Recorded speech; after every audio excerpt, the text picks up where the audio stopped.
लको के जान पिला के लो समान के लको के जान के लको के जान पिला के लो समान कहै छियो बात हमर तुमान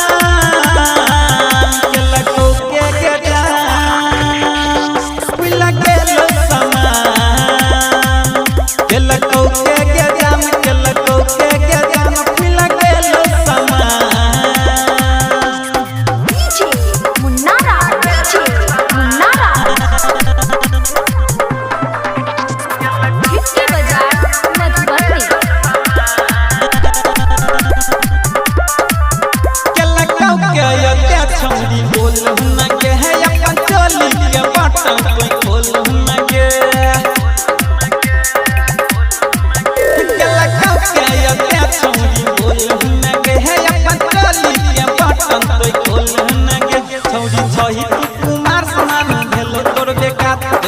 तू ससुरार तो की कहतोगे भतार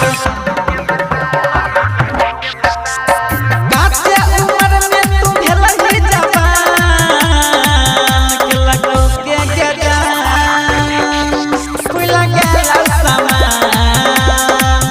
के लको के जान के लको के जान पिला गेला समान डीजे मुन्नारा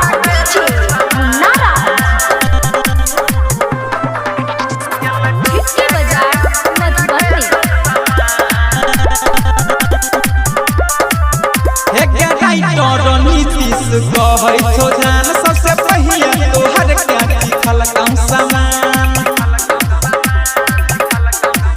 हे गे राइटर नीतीश कहै छो गे जान सबसे पहिले तोहर काटी खलको समान राकेश कहै छो तोरा ले तो बिछा प्लास्टिक कोरा रंगन रहा देश छौरी उठाई ले तो कोरा